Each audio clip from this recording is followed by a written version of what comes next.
Somewhere in Pennsylvania stands a castle that should not exist. 44 rooms, 32 staircases, 18 fireplaces, not a single blueprint, not one architectural drawing, just concrete and chaos and the fevered vision of one man who refused to follow the rules. Welcome to Fonthill Castle, the impossible dream of Henry Chapman Mercer, a place where medieval fantasy collided with industrial revolution, where an archaeologist became an accidental architect, and where the very foundations of building logic were poured away with wet cement. This is the story of America's most mysterious mansion, a labyrinth of concrete corridors that experts predicted would crumble within years. It has stood for over a century, defying gravity, defying reason, defying every principle taught in every architecture school across the world. The castle rises from the Pennsylvania countryside like something pulled from a Gothic nightmare or a medieval daydream. Its towers thrust upward at angles that seem almost organic, as if the building grew rather than was constructed. Windows puncture the gray concrete walls in seemingly random patterns, over 200 of them, each placed not according to classical proportion, but according to Mercer's sense of where light was needed. Some rooms soar with vaulted ceilings that belong in cathedrals, reaching heights that make visitors crane their necks in wonder. Others crouch low and intimate, barely tall enough for a man to stand, creating spaces that feel protective and enclosing. Staircases spiral upward into darkness, some leading to grand chambers filled with artifacts, others terminating abruptly at blank walls. Architectural dead ends that serve no purpose except to remind visitors that this place follows no conventional plan. Because there was no plan. Henry Chapman Mercer built this entire structure without hiring a single architect, without drawing a single official blueprint, without calculating a single load-bearing equation. He simply started pouring concrete and never stopped until his vision was complete. The question that haunts every visitor, every architectural historian, every engineer who has studied these walls, is brutally simple. How? How did he know where to place the walls? How did he calculate the weight distributions? How did he ensure the structure would not simply collapse under its own mass? The answer is as unsettling as it is fascinating. He did not know. He guessed. He improvised. He built from pure intuition and obsessive faith in his own vision. To understand Fonthill Castle, you must first understand the man who dreamed it into existence. Henry Chapman Mercer was born on June 11, 1856, into one of Bucks County's most established families. A world of privilege and expectation that stretched back to Pennsylvania's colonial era. His parents assumed he would follow a respectable path.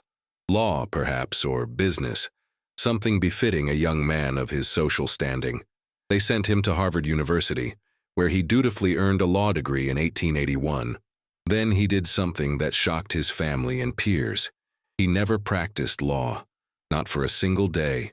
Not a single client. Not a single case. Not a single hour spent in the profession for which he had trained. Instead, Henry Mercer discovered archaeology, and in that discovery found his true calling. While other young men of his class were establishing practices and building fortunes, accumulating the markers of success that society expected, Mercer was digging in the dirt. He traveled across Europe and the Americas, excavating ancient sites, collecting artifacts, documenting vanishing cultures with the passion of a man who had finally found his purpose. He became obsessed with tools, with craftsmanship, with the ways human hands had shaped the world before machines took over. He collected everything: pottery shards, ancient tiles, farming implements, weaving tools, ironwork, anything that told the story of how people had lived and worked centuries ago. His collection grew massive, tens of thousands of objects, each one a fragment of human ingenuity and labor. But Mercer was not content merely to collect, to be another wealthy amateur accumulating curiosities for personal satisfaction. He burned with a missionary zeal to preserve dying crafts, to prevent ancient knowledge from disappearing into industrial homogeny. In the early 1900s, as factories churned out identical mass-produced goods, Mercer saw traditional craftspeople abandoning their trades. Potters, tile makers, blacksmiths, all the artisans who had passed skills down through generations were surrendering to the machine age. Children no longer learned their parents' crafts. Ancient techniques were being forgotten. Entire bodies of knowledge, accumulated over centuries, were evaporating within a single generation. Mercer could not accept this loss. He would not stand by and watch centuries of human knowledge disappear. So he did something characteristically audacious. He decided to learn these dying crafts himself, and to revive them, to prove they still had value in the modern world. He focused particularly on tile making, an ancient art that had produced some of history's most beautiful decorative work, but was rapidly being replaced by industrial ceramic production. Mercer taught himself the traditional methods, studying medieval and Renaissance techniques. He experimented with glazes and firing techniques, testing different clay compositions, different kiln temperatures, different decorative approaches. He studied medieval tile patterns from England and Spain. He examined Renaissance majolica from Italy. He investigated Islamic tile work from Persia and Morocco. And in 1912, he built the Moravian Pottery and Tile Works, a factory dedicated to handcrafted tiles produced using methods that dated back hundreds of years. The tile works was itself an architectural statement, built entirely of concrete using methods Mercer was still developing. But the building presented Mercer with a problem. Traditional building materials, wood and brick and stone, seemed inadequate for the kind of structure he envisioned. Wood would burn, destroying everything in a single conflagration. Brick was expensive and required skilled masons whose labor costs were rising. Stone was prohibitively costly, accessible only to the wealthiest builders. Then Mercer discovered reinforced concrete, a relatively new material that most architects considered crude and industrial, suitable perhaps for bridges and warehouses, but certainly not for refined architecture. Concrete had been used by the Romans, of course. The Pantheon in Rome, standing for nearly 2,000 years, proved concrete's durability. But the Roman formula had been lost during the Middle Ages, and modern concrete was a recent reinvention, developed only in the mid-19th century. The addition of steel reinforcement, creating what engineers called reinforced concrete, was newer still, pioneered in the 1870s and 80s. By the early 1900s, concrete was being used for industrial structures, but it had not yet achieved acceptance for high-style architecture. Most architects considered it ugly, cold, suitable only for structures where appearance did not matter. Mercer saw something entirely different. To him, concrete was not a limitation, but liberation. It was cheap, costing a fraction of what marble or granite would cost. It was strong, capable of bearing enormous loads, and most importantly, it could be molded into almost any shape. For a man who thought in 3 dimensions, who saw buildings as sculptures, who wanted to create flowing organic forms rather than rigid geometric boxes, concrete was the perfect material. It could mimic stone, could create flowing organic forms, could be poured into molds of almost infinite variety, and it was durable, far more durable than anyone realized. Mercer's experiments with concrete at the tile works taught him the material's possibilities and limitations. He learned how to mix it for different applications, how to place reinforcing steel, how to create forms that would produce the shapes he wanted. He discovered that concrete could be textured, embedded with decorative elements, given character and warmth. As Mercer worked with concrete, pouring foundations and walls for his tile factory, an idea began to crystallize in his mind. An impossible idea. A magnificent obsession that would consume years of his life and challenge everything the architectural profession believed possible. He would build himself a castle, not a mansion in the Gilded Age style, not one of the marble palaces that industrialists were erecting in Newport and New York, not a tasteful homage to European architecture, where wealthy Americans imported entire rooms from demolished European estates. He would build a castle that existed nowhere except in his imagination, a place that combined his love of medieval aesthetics with cutting-edge materials, a structure that would house his vast collections and stand as a monument to the craftsman's art. And he would build it himself, using concrete, using his own vision, without architects or blueprints or anyone telling him what was possible or impossible. His family thought he had lost his mind. His friends worried about his fortune being poured into a folly that would collapse within years. Local builders shook their heads when he explained his plan. Build a castle. Out of concrete? Without architectural plans? The man was clearly brilliant, but this was madness. Even Thomas Edison, who had experimented with concrete construction, trying to develop concrete furniture and even concrete houses, had largely abandoned the effort after discovering how difficult concrete was to work with for refined applications. Who was Mercer to think he could succeed where Edison had struggled? Mercer listened to their concerns with patient courtesy, and then ignored them completely. In 1908, he broke ground on a hilltop in Doylestown, Pennsylvania, on property he had purchased specifically for this purpose. The site offered commanding views of the surrounding countryside, perfect for a castle.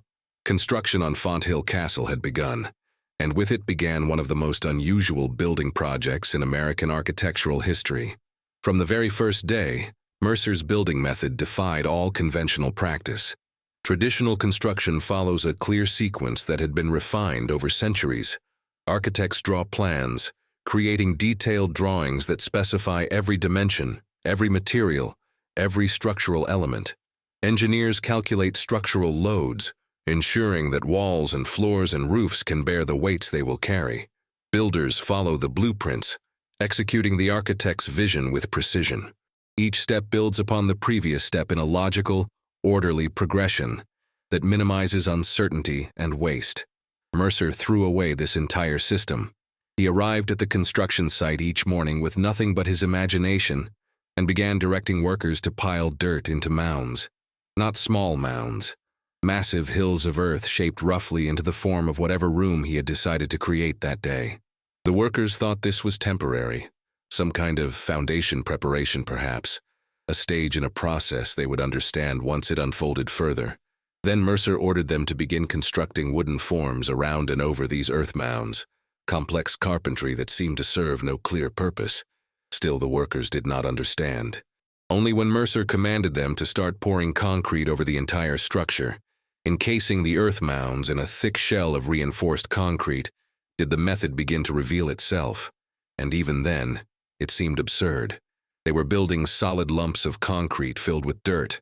How was this a castle? How would anyone live in solid concrete masses? Mercer let the concrete cure for days, sometimes weeks, giving it time to achieve full strength. Then came the revelation. He ordered the workers to begin excavating the dirt from inside the hardened concrete shells.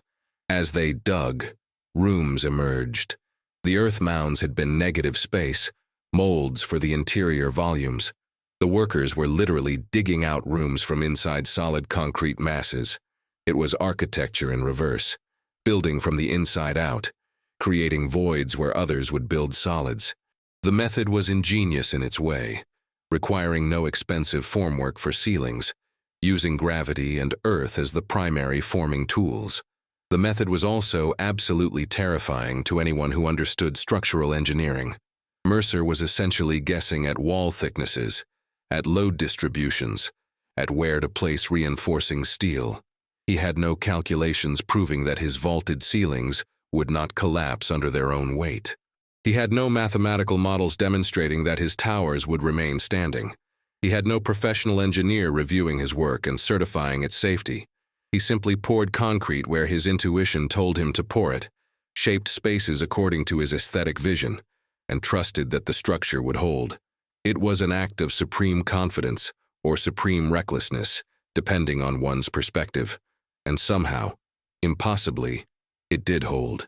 As Fonthill began to take shape, rising floor by floor from that Pennsylvania hilltop, architectural observers arrived to witness what they assumed would be a spectacular failure.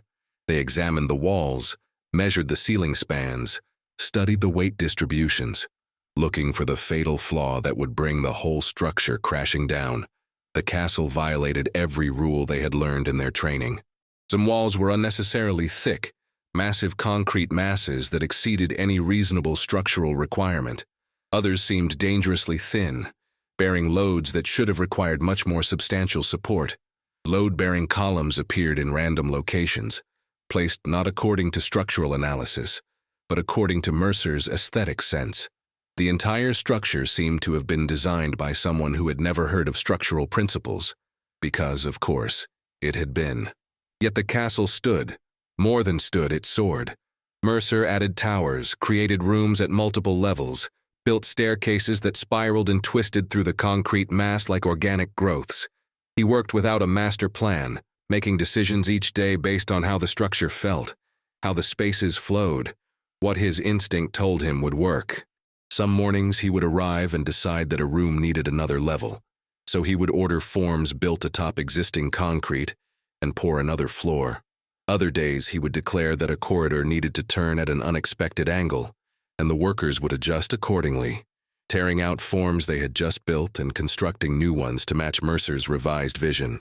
The construction site became a theater of improvisation, a place where traditional building logic was suspended in favor of intuitive creation. Mercer acted as director, choreographer, and sole decision-maker. He sketched ideas on scraps of paper, usually discarding them immediately once they had served their purpose of clarifying his thinking.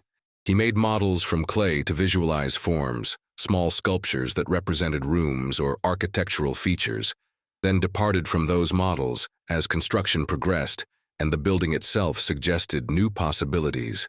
He walked through the emerging spaces constantly, feeling his way through the building, letting the structure itself guide his choices. It was architecture as jazz, spontaneous composition in 3 dimensions, a building that grew organically without predetermined form. The workers, initially skeptical and confused, gradually became believers in Mercer's vision. They learned to anticipate his thinking, to understand his aesthetic instincts, to translate his vague gestures and incomplete instructions into concrete action. They developed specialized skills in forming and pouring concrete, creating the complex shapes Mercer envisioned.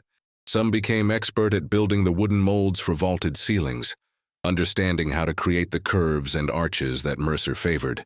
Others mastered the art of placing reinforcing steel based on nothing more than Mercer's pointing finger, and the command to add more strength here or there. They were not following blueprints. They were collaborating in an act of architectural creation that had no precedent in American building history. As the castle grew, its strangeness became more apparent. Corridors twisted at unexpected angles, turning back on themselves in ways that defied simple navigation. Staircases appeared that led to blank walls, architectural false starts that Mercer left in place rather than demolish and rebuild.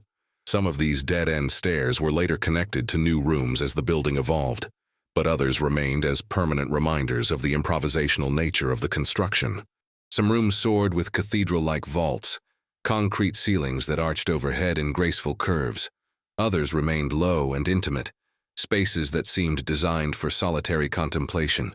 Windows punctured walls in asymmetrical patterns, placed not for classical balance but for the quality of light they would admit.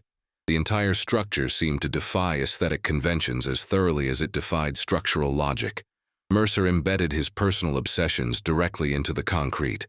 As walls were being poured, he would press tiles into the wet surface, ancient artifacts from his collections, pottery shards, decorative elements that became permanent parts of the structure. He had inscriptions carved into the concrete before it fully hardened, quotes from the Bible, medieval sayings, fragments of poetry that meant something to him. The castle was becoming not just a building, but a 3-dimensional autobiography, a concrete manifestation of everything Mercer valued and believed, a monument to his intellectual and aesthetic life. The fireplaces presented a particular challenge. Mercer planned 18 of them throughout the castle, each unique, each designed to heat specific rooms in this sprawling concrete maze. But fireplaces require precise construction. Chimneys must draw properly, creating the updraft that pulls smoke out of living spaces. Flues must be correctly sized and positioned, not too large or too small, angled properly to ensure smoke rises efficiently. One miscalculation and smoke would pour into living spaces rather than venting outside, making rooms uninhabitable. Mercer had no engineering drawings for his chimney systems, no calculations of flue dimensions and draft requirements. He simply built them, judging by eye and instinct where to place flues, how to angle them, how to ensure proper draft. And somehow, when fires were finally lit in those 18 fireplaces, they drew correctly. Smoke rose through the complex network of concrete chimneys and vented into the Pennsylvania sky. It was another small mystery in a building full of mysteries, another instance where Mercer's intuition proved more reliable than many experts would have predicted. By 1910, Fonthill had become a local sensation. People traveled from surrounding towns to witness this bizarre castle rising from the countryside. Some came to marvel at the ambition and strangeness of the project. Others came to watch what they assumed would be an inevitable collapse, wanting to be present for the spectacle when this concrete folly finally surrendered to gravity. Local newspapers ran stories about the eccentric archaeologist building a concrete fantasy without blueprints. Architectural journals published skeptical articles questioning whether the structure could possibly be safe for habitation. Engineers wrote letters to professional publications predicting failure, calculating the loads that Mercer's thin walls could not possibly bear, forecasting the collapse that must surely come. But Mercer ignored all criticism and continued building, adding room after room, tower after tower, staircase after staircase. The construction consumed 4 years of his life and a substantial portion of his fortune. Estimates of the final cost varied, but Mercer spent at least $100,000 on Fonthill, an enormous sum for the era, equivalent to several $1,000,000 today. He lived on site for much of this period, sleeping in completed rooms while workers poured concrete around him, waking to the sounds of construction, spending his days directing the work. He ate meals with the construction crew, discussing the next day's work over simple food, sketching ideas on whatever surface was available, napkins or scraps of wood, or the backs of supply invoices. He became covered in concrete dust, his expensive clothes stained and ruined, his hands roughened by the work. For a man born into privilege, who could have lived a life of leisured collecting and scholarly pursuits, this total immersion in physical creation was transformative. Mercer was not merely building a castle. He was building himself into something new, testing himself against a challenge that would have defeated most people. In 1912, after 4 years of continuous construction, Mercer declared Fonthill complete, though in truth it would never truly be finished. A building conceived without plans cannot really be completed, because there is no final blueprint to match against reality, no checklist of specifications to verify. Mercer simply reached a point where the castle contained enough space for his needs, enough rooms for his collections, enough architectural expression of his vision. He moved his possessions into Fonthill, beginning the enormous task of filling the rooms with the artifacts he had spent decades collecting. The castle became a 3-dimensional museum. Every room was themed around different historical periods or regions. The library housed 6,000 books on archaeology, medieval history, and decorative arts, their spines lining walls from floor to ceiling. Suits of armor stood in corners, medieval helmets and breastplates that Mercer had acquired from European collections. Ancient tools hung on walls, arranged not randomly but according to function and origin, creating visual encyclopedias of pre-industrial technology. Pottery-filled display cases built directly into concrete alcoves, pieces from dozens of cultures spanning thousands of years. The entire structure became a walk-through exhibition of human craftsmanship across centuries, with Mercer as the curator living inside his own collection. But Fonthill was not merely a museum. It was a home, though one of the strangest homes ever constructed. Mercer lived there alone, a bachelor who never married, who seemed to prefer the company of artifacts to people. There is no evidence he ever seriously courted anyone or considered marriage. His life was consumed by his work, his collections, his building projects. The castle reflected his solitary nature. Rooms were designed for one person, spaces for reading, studying, contemplating. There were no grand ballrooms for entertaining, no dining halls for elaborate parties of the sort that characterized other Gilded Age mansions. Fonthill was an introvert's palace, a place for a single mind to wander through its own obsessions made concrete. The castle's interior atmosphere was distinctive, and to many visitors, unsettling. Concrete walls created unusual acoustics. Footsteps echoed through corridors, sounds bouncing off hard surfaces in unexpected ways. Voices seemed to come from unexpected directions as sound waves reflected and refracted through the maze of interconnected rooms. The thick concrete walls made the interior surprisingly dark, despite 200 windows. Light had to work hard to penetrate the deep window embrasures, and many rooms remained perpetually dim, even on bright sunny days.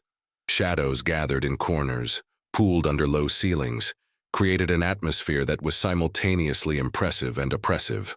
The twisting corridors and multiple staircases created a labyrinthine quality that enhanced the sense of disorientation. Visitors frequently became lost, losing their sense of direction in the maze of interconnected rooms. The castle lacked any central organizing principle, any main hallway from which other spaces branched in logical fashion. Instead, rooms connected to rooms in sometimes surprising ways. A door in a library might open to a narrow staircase that climbed to a tower study. A corridor might branch unexpectedly, offering two paths with no clear indication of where either led. Some staircases spiraled clockwise, others counterclockwise, adding to the confusion. The castle seemed designed to be discovered rather than understood, to reveal itself gradually rather than all at once. Mercer seemed to enjoy this disorientation. He designed Fonthill to reward exploration, to keep secrets even from those who had visited multiple times.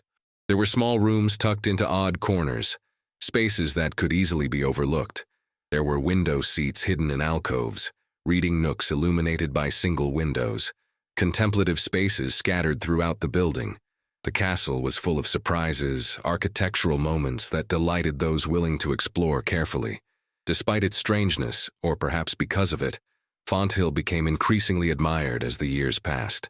The Moravian pottery and tile works, which Mercer had also built using concrete and his blueprint-free method, produced tiles that gained national recognition. Major commissions arrived from across the country. Mercer's tiles decorated the Pennsylvania state capitol in Harrisburg, installed in elaborate patterns that demonstrated both artistic vision and technical mastery. They adorned private mansions from New York to California, embellished public buildings, graced churches and libraries. The tiles were beautiful, handcrafted with designs inspired by medieval and Renaissance patterns, each one unique even when part of a larger design scheme. And they were durable, fired with glazes that Mercer had perfected through endless experimentation, colors that would not fade even after decades of exposure to light and weather. The success of the tile works validated Mercer's approach to materials and construction. Critics who had dismissed concrete as an ugly industrial material had to confront the reality that Mercer had transformed it into something beautiful and lasting. Architects who had predicted Fonthill's collapse had to acknowledge that the castle stood firm year after year, showing no signs of structural failure or distress. Engineers began to study Mercer's techniques with genuine interest rather than dismissive skepticism, trying to understand how his intuitive methods had produced such a stable structure. What they discovered was that Mercer's lack of formal architectural training had, paradoxically, led to innovations that formally trained architects might not have attempted. His earth mold method created vaulted ceilings with natural structural strength, the curves distributing loads efficiently. The irregular room shapes, rather than creating structural weakness as conventional wisdom suggested, distributed loads in ways that rigid geometric designs might not have achieved. The thick concrete walls, though sometimes dimensioned by guesswork rather than calculation, provided massive strength, far exceeding minimum requirements. Mercer had stumbled onto techniques that would later be validated by formal structural analysis, but he had arrived at them through intuition and experimentation, rather than calculation and theory. As Mercer aged, living in his concrete castle, he continued his archaeological work and his tile production, but Fonthill remained his greatest achievement and his most personal statement. The castle was his mind made visible, his obsessions given form, his rejection of convention expressed in concrete. He wrote prolifically about archaeology and material culture, publishing books and articles that contributed genuine scholarship to his field, but he rarely explained Fonthill itself. When visitors asked how he had designed it, he would simply say that he built what felt right, what served his needs, what expressed his vision of how a building should grow. He gave lectures about tile making and about preserving endangered crafts, but he did not lecture about architecture or building methods. This refusal to explain, to reduce Fonthill to a set of principles or methods that others could follow, only deepened the castle's mystery. People wanted to understand the system behind the apparent chaos, the hidden logic that allowed this structure to stand. But perhaps there was no system beyond Mercer's own spatial intelligence and intuitive understanding of materials. Perhaps Fonthill was exactly what it appeared to be, the product of one man's uncompromising vision, executed without regard for conventional wisdom, sustained by intuition and obsessive attention to the immediate reality of construction. Mercer continued working almost until the end of his life. He expanded his collections, directed operations at the tile works, welcomed occasional visitors to Fonthill. He became something of a local celebrity in Bucks County, the eccentric genius who had built a castle and revived dying crafts. But he remained essentially private, living alone in his concrete labyrinth, surrounded by the artifacts of vanished cultures. Mercer died on March 9, 1930. He was 73 years old. He died in the castle he had built without blueprints, surrounded by the artifacts he had spent a lifetime collecting, in a building that had become inseparable from his identity. In his will, he left detailed instructions that Fonthill should be preserved, that it should never be demolished or significantly altered. He wanted it to stand as a testament to his belief that buildings should be personal, expressive, created from genuine vision, rather than formulaic convention. He left the castle and his collections to ensure their preservation, establishing trusts and making arrangements with local historical organizations. After Mercer's death, Fonthill entered a period of uncertainty. It was too strange to be a conventional historic house, too personal to easily serve as a public museum, too bizarre to attract typical preservation interest. The building fit no established categories. It was not a mansion in the traditional sense. It was not a conventional museum. It was something unique, something that preservation organizations struggled to classify and interpret. For decades it stood, maintained but underutilized, a concrete enigma that few people knew how to interpret or explain. The Moravian Tile Works continued operating, keeping Mercer's tile-making traditions alive, producing handcrafted tiles that maintained high standards of quality. But the castle itself seemed frozen in time, waiting for the world to catch up with its radical vision. That catching up began in the 1970s when Fonthill opened to public tours on a regular basis. The Bucks County Historical Society, which had inherited responsibility for the property, began offering guided tours that allowed visitors to walk through the labyrinthine corridors, climb the spiraling staircases, stand in the vaulted rooms, and experience firsthand the space that Mercer had created. The response was immediate and powerful. People were fascinated, bewildered, inspired, sometimes overwhelmed. Some found it beautiful in its strangeness. Others found it oppressive in its concrete heaviness. No one found it ordinary. No one walked through Fonthill and came away unchanged. Architectural historians began serious study of Fonthill in the late 20th century, recognizing it as a unique example of early concrete construction and as an important document of the arts and crafts movement. They documented the building's techniques in detail, photographed its spaces systematically, interviewed the last surviving workers who had helped build it, men who were elderly by then, but who remembered Mercer vividly. What emerged from these studies was a portrait of radical architectural improvisation, of building as a form of sculptural creation, of one man's absolute refusal to let convention limit vision. The research revealed that Mercer had indeed worked without any master plan, that the stories of his improvisational methods were not exaggerated, but literally true.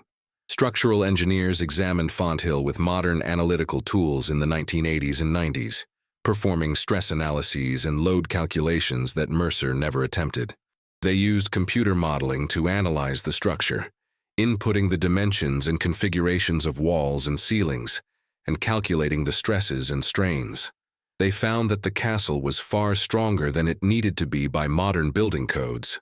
Mercer's instinctive tendency to build thick walls and massive foundations had created a structure with safety margins, far exceeding what building regulations required. His seemingly random placement of reinforcing steel had, in many cases, positioned the metal exactly where structural analysis would recommend it be placed for optimal load distribution. The castle that experts predicted would collapse within years was engineered, through intuition, to last centuries with minimal maintenance. The mystery of how Mercer achieved this remains partially unsolved even today. He left no detailed written explanation of his methods beyond a few brief articles. His few surviving sketches are crude and preliminary, useless as construction documents. showing rough shapes without dimensions or specifications. The workers who helped build Fonthill all testified that he made decisions on site, that there were no master plans they followed, that Mercer would arrive each morning and direct the day's work based on what felt right to him. The only explanation that makes sense is that Mercer possessed an extraordinary spatial intelligence, an ability to visualize three-dimensional structures in his mind and to judge, without calculation, what would work structurally and what would fail. This kind of intuitive structural understanding is rare but not unprecedented in architectural history. Some master builders throughout history have demonstrated similar abilities to create complex structures without formal calculations. Gothic cathedral builders in medieval Europe worked with very limited mathematical tools, but created structures of astonishing complexity and daring, vaulted ceilings that soared to unprecedented heights. Antonio Gaudí in Barcelona designed buildings that seemed to defy gravity through intuitive understanding of natural forms and structural forces, using hanging chain models to visualize load paths, but not performing mathematical calculations. Mercer belongs in this tradition of builder artists who worked as much from instinct as from calculation, who trusted their eyes and their hands as much as their minds. But Fonthill is unique even within this tradition of intuitive building because of its material and its historical moment. Concrete was radically new in the early 20th century. There were no centuries of accumulated wisdom about how to use it. No established rules refined through generations of practice for what shapes were possible or safe. The Gothic builders had centuries of stone construction to build upon. Gaudí worked primarily with traditional materials, stone and brick and tile, materials with known properties. Mercer was inventing concrete architecture almost from scratch, learning through doing, discovering the material's capabilities through direct experimentation. Every vault he poured, every wall he shaped, was a test of concrete's possibilities, an experiment that could have failed catastrophically. Today, over a century after its construction, Fonthill stands in remarkably good condition. The concrete has weathered to a soft gray, the color of aged stone. Some surfaces show minor cracking, hairline fractures that are normal for concrete of this age, thermal expansion and contraction over decades creating small stresses. But nothing threatens structural integrity.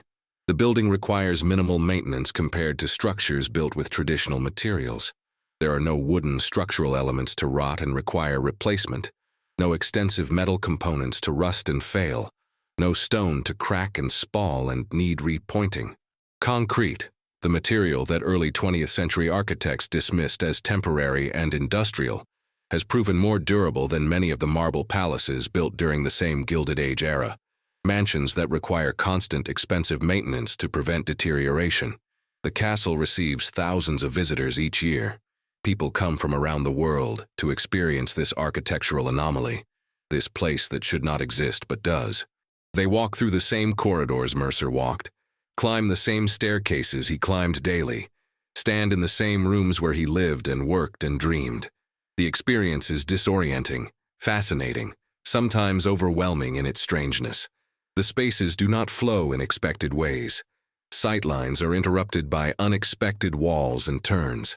Ceiling heights vary dramatically from room to room, creating constantly changing spatial experiences. Windows frame unexpected views of the Pennsylvania countryside. Every turn reveals something surprising, some architectural detail or embedded artifact that catches the eye and demands attention. Tour guides explain Fonthill's history, describe Mercer's building method, point out embedded tiles and artifacts, share stories about his life and work, but they cannot fully explain the castle because, fundamentally, it resists explanation. Fonthill is not the product of a system that can be understood and replicated. It is the crystallized vision of one specific person, built at one specific moment in history, embodying one man's particular obsessions and capabilities. It could not have been built by anyone else. It could not be built again today, even by someone attempting to follow Mercer's general methods, because those methods depended entirely on his unique spatial intuition and his willingness to take enormous risks. This irreproducibility is part of what makes Fonthill culturally significant beyond its architectural interest. In an age of standardization, of architectural styles that can be copied and mass-produced, of buildings that could exist anywhere because they follow universal formulas. Fonthill stands as an assertion of absolute individuality. It declares that buildings can be personal expressions, that architecture does not have to follow established formulas, that one person's vision, if pursued with sufficient obsession and skill, can create something unprecedented and unrepeatable. But Fonthill also serves as a cautionary tale about the limits of individualism in architecture. Mercer could build without blueprints because he had the wealth to absorb failures and costly mistakes, the social privilege to ignore regulations that did not yet exist for concrete construction, and the force of personality to convince workers to follow his unorthodox methods despite their doubts. His approach is not a model that could be democratized or scaled. Most people cannot build this way, should not attempt it. Building codes exist for good reasons, codifying lessons learned from failures and collapses. Architects and engineers perform necessary functions, bringing specialized knowledge that prevents costly mistakes and dangerous structures. Mercer's success does not invalidate conventional construction practice or suggest that anyone can build complex structures through intuition alone. What Fonthill does demonstrate is that within the boundaries of safe practice, within the limits imposed by materials and physics, there is far more room for creativity and experimentation than most people realize. Mercer proved that concrete could be shaped into almost any form, that buildings do not have to be boxes with flat ceilings and perpendicular walls, that space can be molded sculpturally to create experiences that conventional designs cannot match. These lessons influenced later architects who pushed concrete to its limits, who created the flowing organic forms that characterize much modern architecture, buildings that curve and soar and create spatial experiences impossible with traditional materials. The castle also serves as a monument to the arts and crafts movement's core belief that craftsmanship matters, that handmade objects possess qualities that mass production cannot replicate. Every tile embedded in Fonthill's walls was handcrafted at the Moravian Tile Works. Every concrete surface was shaped by human hands, working under Mercer's direction. Every architectural decision was made by a human mind, responding to immediate conditions. The building is saturated with human labor, human decision-making, human care. In an era when automation promises to remove human involvement from more and more activities, Fonthill reminds us what human hands and human minds can create when given freedom and resources. Mercer's insistence on building without professional architects also raises important questions about expertise and authority that remain relevant today.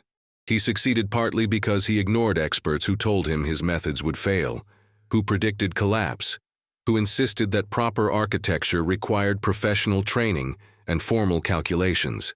This does not mean experts are wrong or that their knowledge is worthless. It means that expertise has limits, that established practice can sometimes become rigid and conservative, that genuine innovation often requires someone willing to challenge assumptions and take risks that experts consider unacceptable.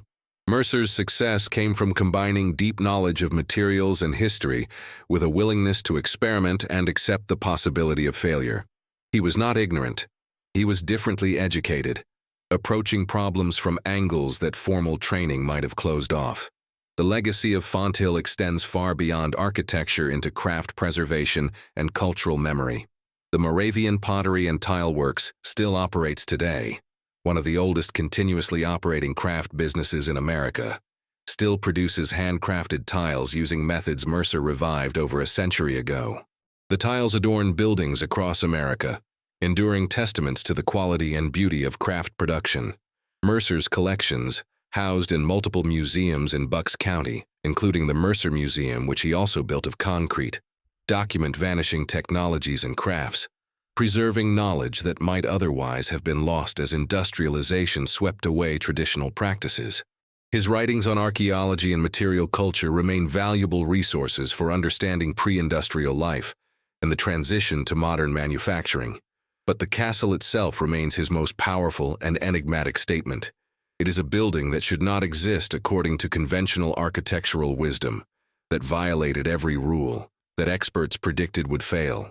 It has stood for over a century, growing more admired as time passes, Its concrete stronger than anyone imagined when it was poured.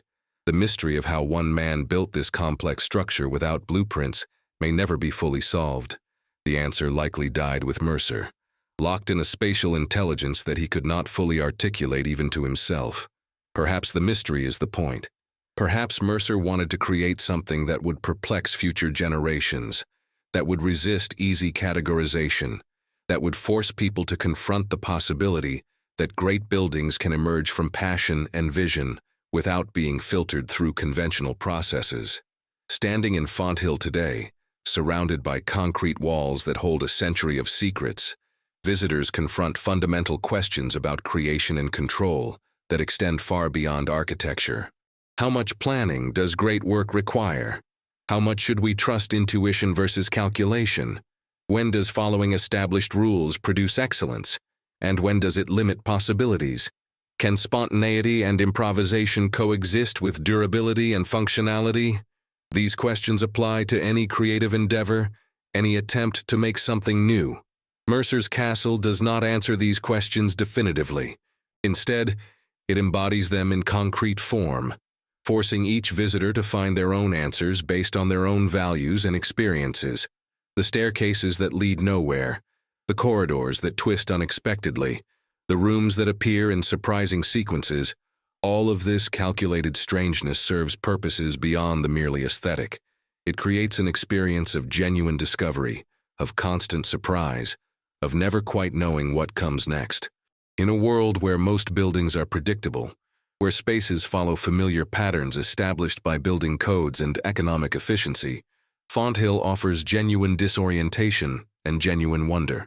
It reminds us that buildings can be adventures, that architecture can challenge and perplex as well as shelter and comfort, that the familiar conventions of spatial organization are not the only possibilities. Henry Chapman Mercer died over 90 years ago, but his presence saturates every corner of Fonthill. The castle is his autobiography written in concrete, his personality made visible and permanent in physical form.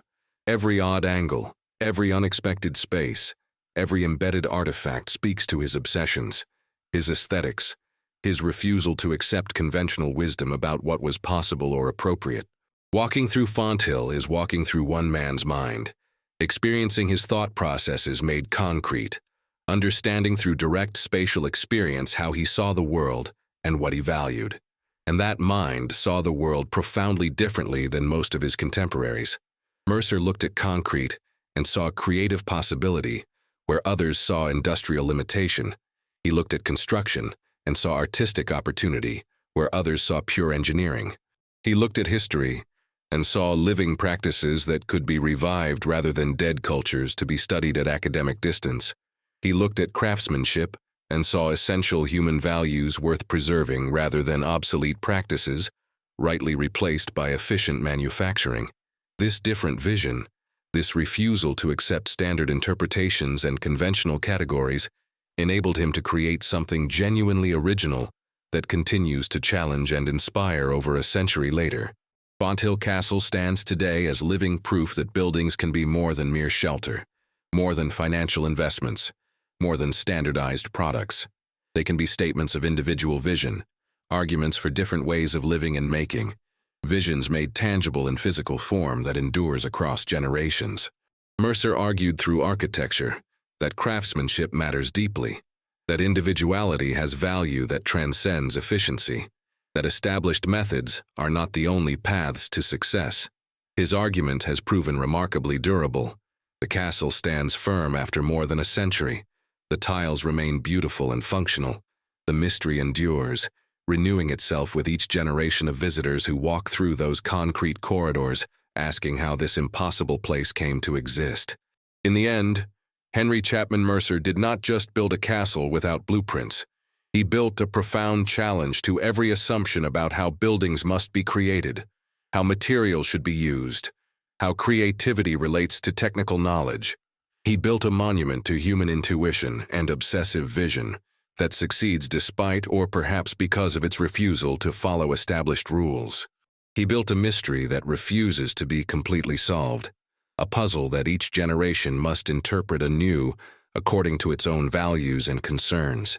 And perhaps that was his greatest design of all, not merely the physical structure of concrete and steel, but the perpetual question it poses to everyone who encounters it. What becomes possible when one person decides to ignore what everyone says is impossible and simply begins to build according to a private vision? The answer stands on a hilltop in Pennsylvania, waiting for each new visitor to discover it themselves.